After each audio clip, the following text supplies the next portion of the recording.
Hello friends, today we'll be learning about Digital Rights Management Part 2. You are already aware that in DRM Part 1 we have covered basics of the DRM, information and functional architecture of the DRM and legal issues associated with DRM. Whereas in this module we will be talking about the need of access management, the tools and technologies deployed for authentication and authorization, the tools and techniques to control the usage of e-resources and tracking the misuse of the same, as well as technologies applied for secure digital communication.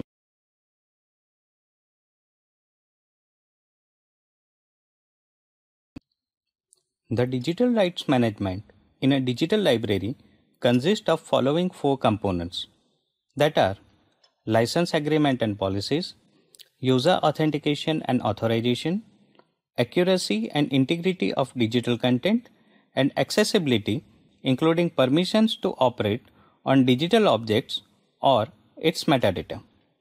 License agreements and policies for access to digital libraries are negotiated between the publishers and the librarians or information managers.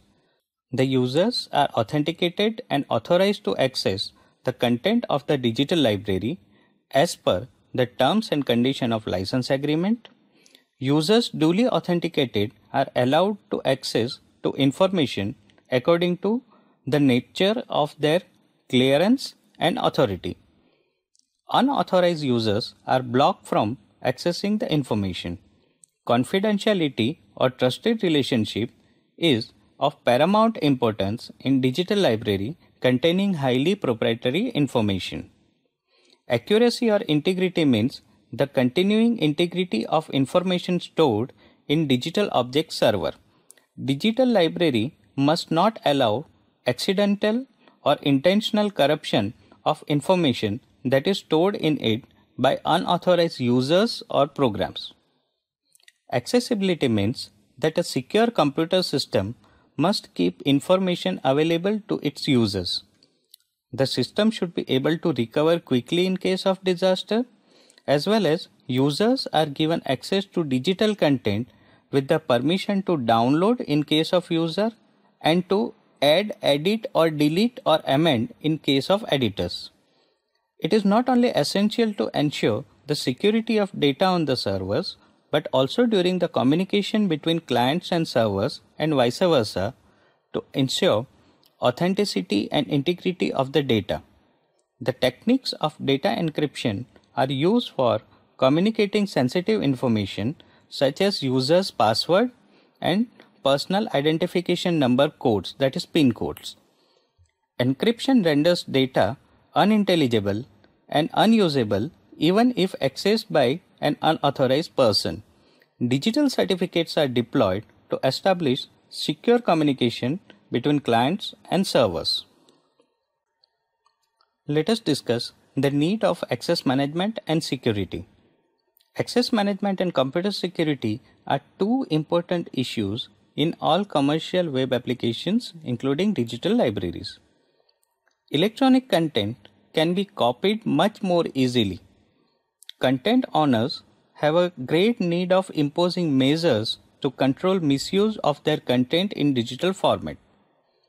IP authentication and password access, two most commonly used authentication methods, are still not able to protect the content from being duplicated or shared.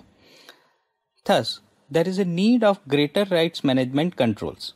Digital media distribution can bring a variety of new business opportunities for owners or generators of the content who incorporate the right technologies to use to control access to their digital content.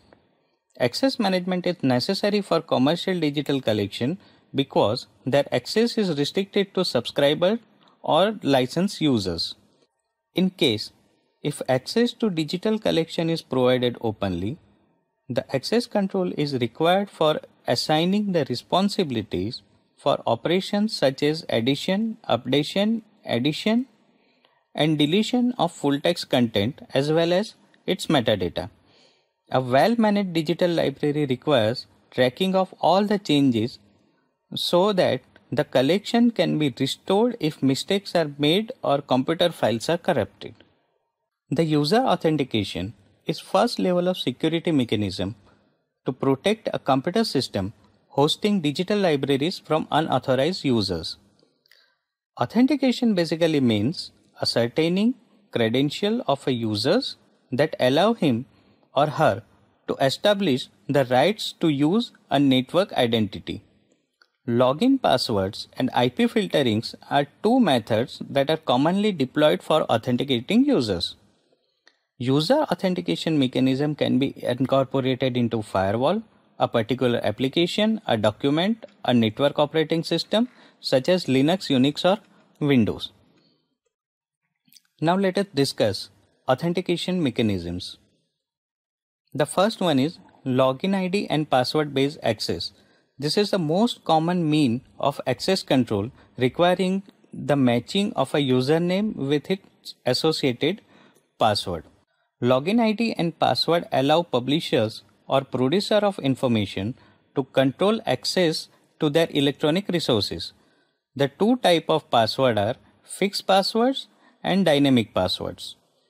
In fixed password, user authentication is most often performed with the fixed assigned password.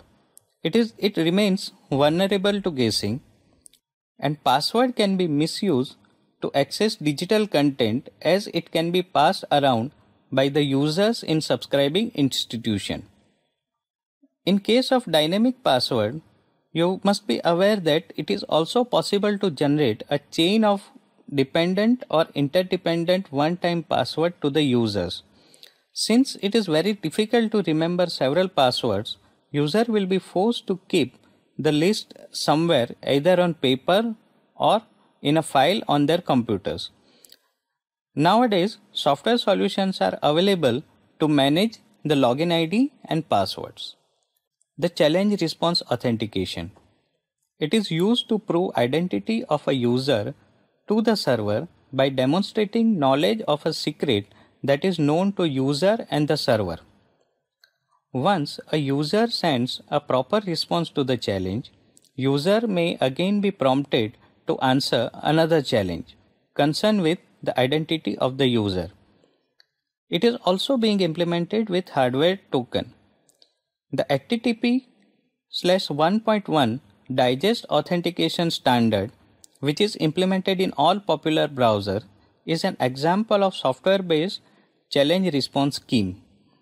These authentication mechanisms are designed to resist replay attack so that an adversary should not be able to reuse a particular response to authenticate in another session with another challenge.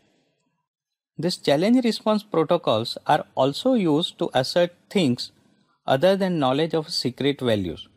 CAPTCHAs, for example, are meant to determine whether a viewer of a web application is a real person or a computer program.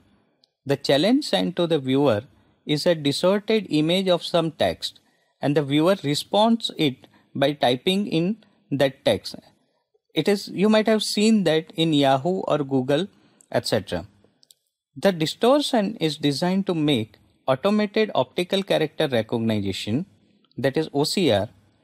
This makes it difficult and prevent a computer program from passing by as a human. Cryptographic based challenge response authentication involves using the password as the encryption key to transmit randomly generated information as a challenge, whereupon the other end must return as its response in a similarly encrypted value. IP filtering can be also used as authentication mechanism. The IP address is a numerical address assigned to every device connected to the internet in order to identify and communicate with each other. An IP version 4 contains 4 parts separated by dots, whereas in IPv6 there are 8 groups of 4 hexadecimal digits separated by colons. Every machine that is on internet has a unique IP address. This IP can also be dynamically assigned by a service provider. IP filtering is relatively easy to implement for a subscribing institution who is required to provide IP address or its range to the publisher. The publisher in turn requires to maintain a database of IP addresses that are enabled to access its electronic resources and check all incoming requests for digital materials against its IP database.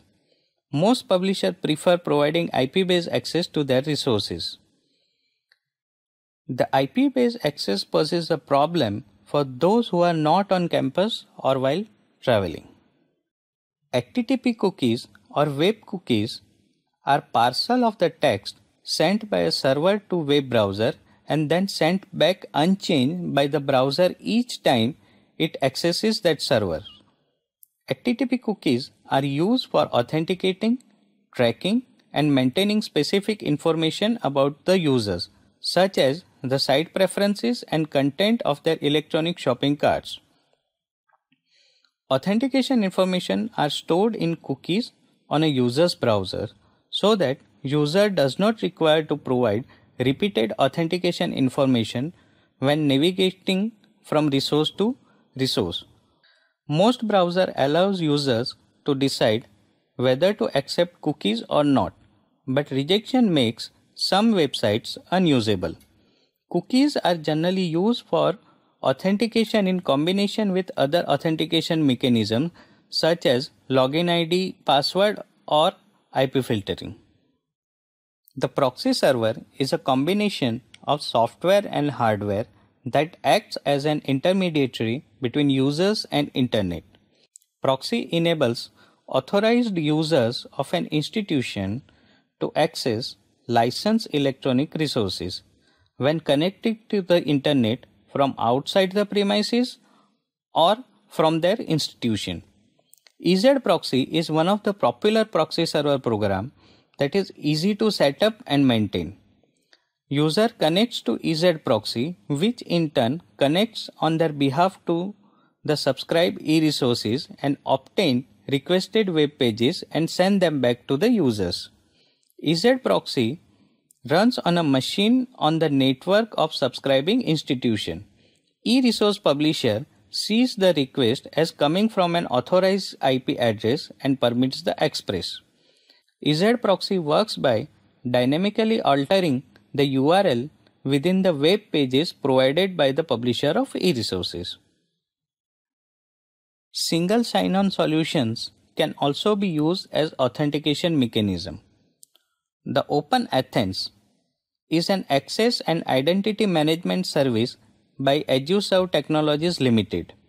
It provides secure single sign-on facility to multiple subscription-based web resources. Open Athens replaces the multiple username and password necessary to accept subscription-based content with a single username and password that can be entered once per session. It operates independently of user's location or IP address. At present, over 4.5 million users worldwide are using Open Athens to gain access to over 400 protected online resources via Athens service. On other hand, the Shibboleth is an open source middleware software which allows sites to make informed authorization decisions for individuals and provide access to subscription-based electronic resources. Shibboleth leverages campus identity and access management infrastructure to authenticate individuals and then send information about them to the resource site, enabling the resource provider to make an informed authorization decision about authenticity and authorization of the users. It allows cross-domain single sign-on and removes the need for content providers to maintain usernames and passwords. Once a user visits Shibboleth-enabled e-resource, user will be directed to identity provider so as to complete the process of authentication and authorization. Shibboleth is developed in an open and participatory environment. It is freely available and is released under Apache software license.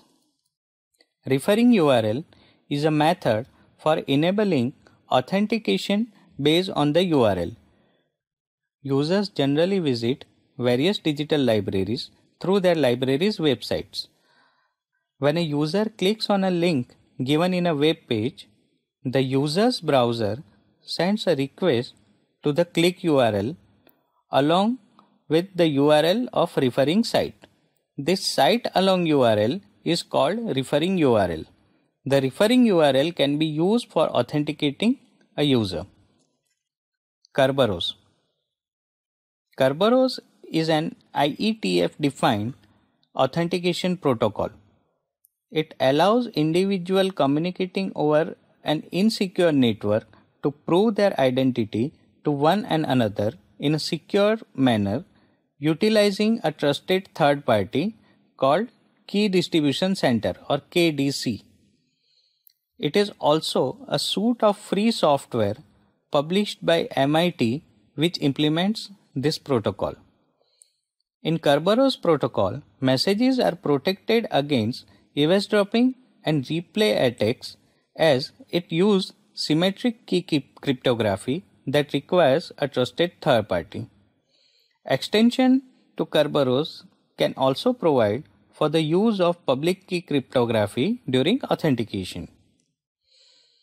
Kerberos protocols are used in web server programs like Apache, routers, switches, internetwork operating systems, email clients, operating systems, LDAP, FTP, and Telnet Kerberos enable clients.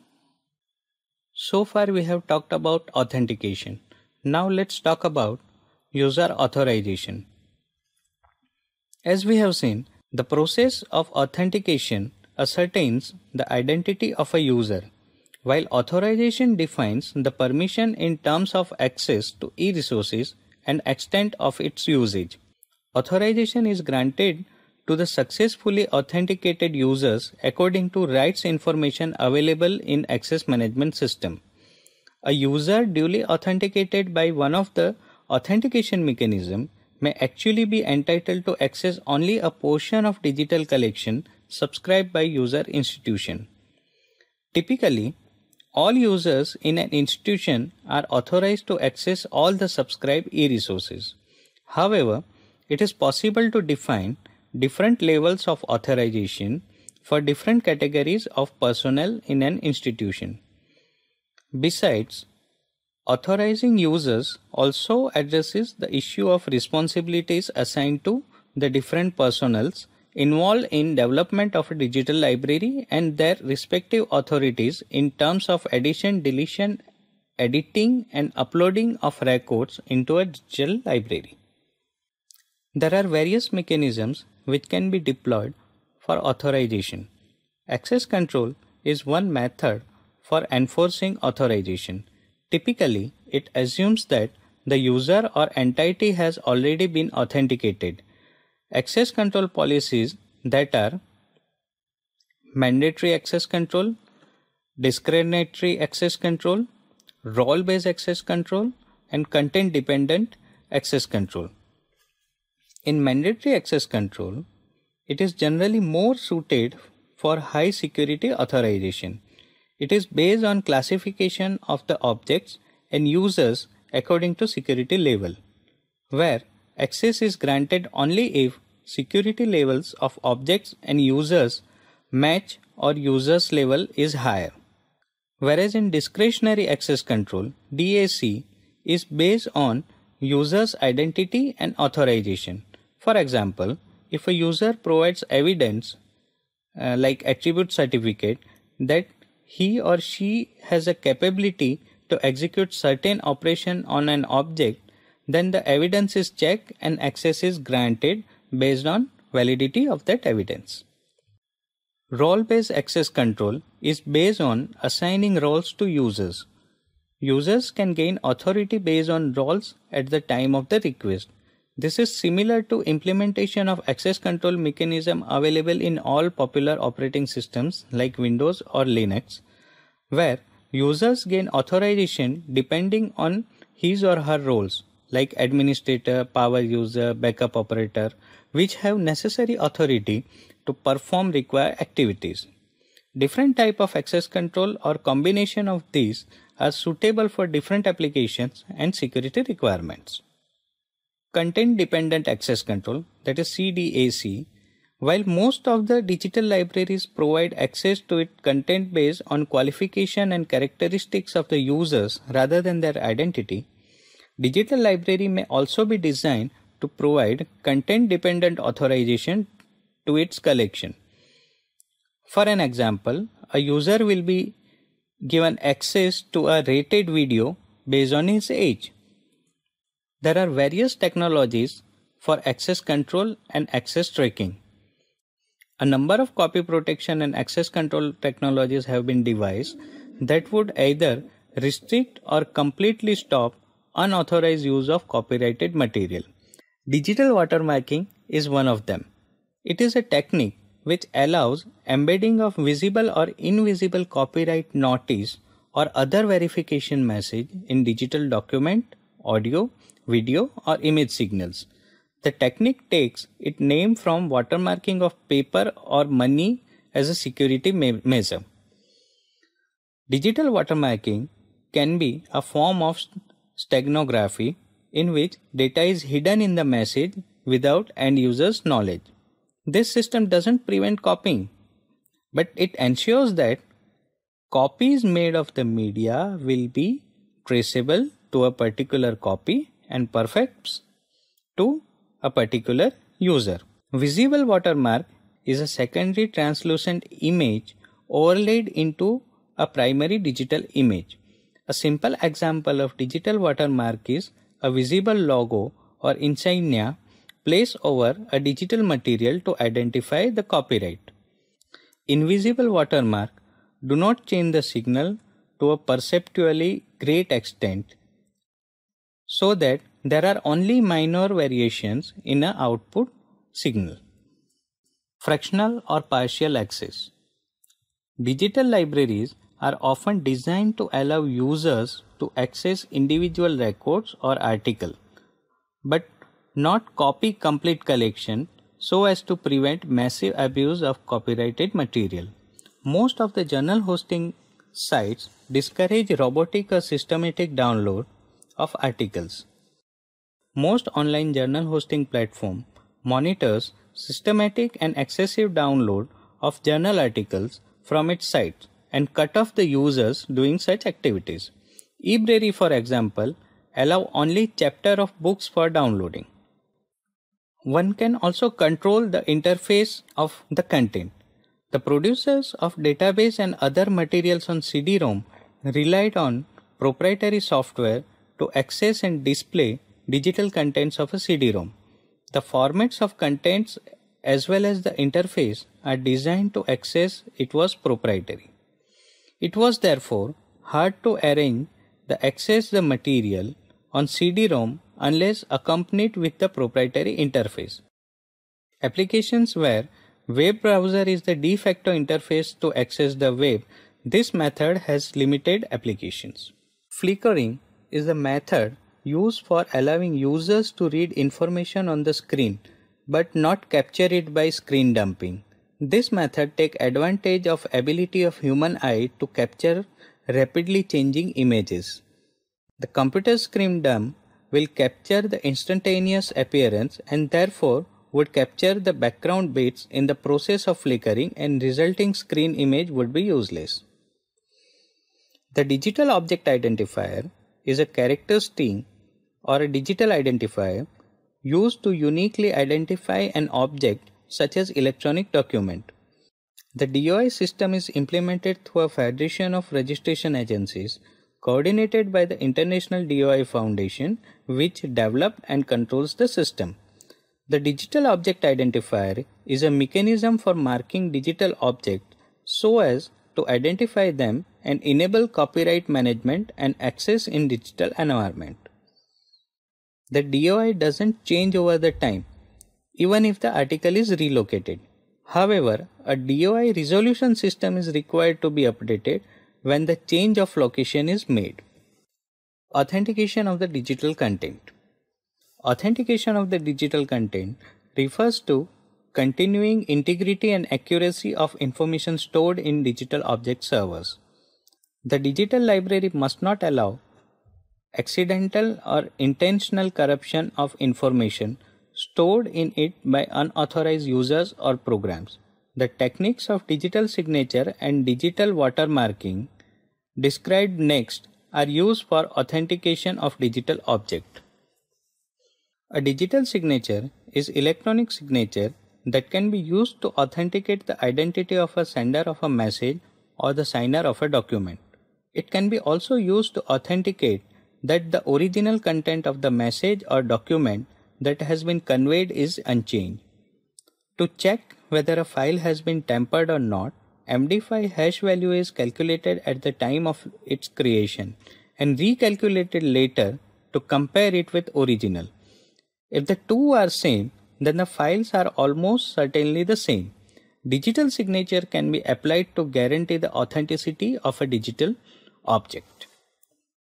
Digital watermarking places a hidden data, such as a unique disk. The technique allows embedding of a visible or invisible copyright notices or other verification messages in digital documents, audio, video, or image signal. It is a group of bits describing information pertaining to the image or its author or a unique ID. The technique takes its name from watermarking of a paper or money as a security measure as described earlier. It is not only essential to ensure security of data on digital object servers, but also during the communication between server, client, and vice versa to ensure authenticity and integrity of the data. It is possible for a hacker to eavesdrop on communication between user's browser and a web browser. Technology of data encryption and digital certificates deployed to establish secure communication between client and server. It is not only essential to ensure security of data on digital object servers, but also during the communication process of converting server information client and vice versa normal to ensure authenticity and integrity into an incomprehensible. It is possible for a hacker rendering eavesdrop on communication between except for those user's browser and a web special knowledge, usually referred to as data encryption and digital certificate. Encryption is used in digital rights management, secure communication, the use of copyrighted client and server, and in software that are copy protection, cryptography to protect against reverse engineering and software piracy. Encryption is the process of converting software and hardware from its normal encryption comprehensible available into an incomprehensible its application format in digital certificates, rendering it unreadable except for those who possesses special knowledge, usually referred to as key. Encryption is used in digital rights management to restrict the use of copyrighted material, and in software copy protection to protect against reverse engineering and software piracy. Standards and cryptographic software and hardware to perform encryption are widely available. Encryption has its application in digital certificates. The digital certificates are electronic files that are used to authenticate the web resources, users, and organizations over the internet to ensure integrity of the content. Digital certificates are part of the technology called PKI, the public key infrastructure, that includes organizations called CAs, certification authorities, that issue, manage, and revoke digital certificate. Organizations called relying parties who use the certificate as indicators of authentication, and the client who requests, manage, and use the certificates. A CA might create a separate registration authority RA to handle the task of identifying individuals who apply for the certificate. The digital certificates are based on public key cryptography, which uses a pair of key, that is private and a public key, for encryption and decryption.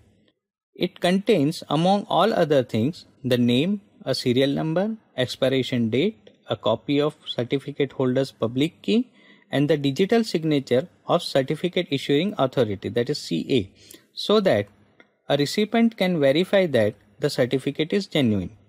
The recipient of encrypted message uses CA's public key to decode the digital certificate attached to the message and then obtains sender's public key and identification information held within certificate to send an encrypted reply. Digital certificate forms the basis of secured communication and client and server authentication on the web. The digital certificates can be used to verify the identity of the clients and servers on the web, encrypt the channels to provide secure communication between client and servers, encrypt the messages for secure internet email communication, verify the sender's identity for internet email messages. One can put digital signature on executable code that users can download from the web. It can be also helpful to verify the source and integrity of the signed executable code that users can download from the web. The illustration shows the basic process of public and private keys to encrypt and decrypt the message sent over the internet. Most web browsers have several digital certificates pre-installed in them. Web browsers use digital certificates to secure access to websites without knowledge of the users. There are different types of digital certificate, each with different functions. Digital certificate can be grouped into following four major categories, that is, root or authority certificate. These are the certificates that create the base of a certification authority hierarchy. These are not signed by another CA. They are self-signed by CA that created them. Institutional authority certificate. These certificates are also called campus certificates. These are signed by third party, verifying the authenticity of a campus certification authority. Campuses can use their authority to issue the client certificate for faculty, staff, student and other members. The client certificates. These are also known as entity certificates or identity certificates or personal certificates. Client certificates are generally issued by campus CA. Web server certificates. These are the certificates used to secure communications to and from web servers. The subject name in a web server certificate is DNS name of the server. So we have seen that the DRM refers to control the access of the digital libraries. The tools and technology deployed with DRM deals with prevention of unauthorized access, duplication and illegal usage of copyrighted digital media.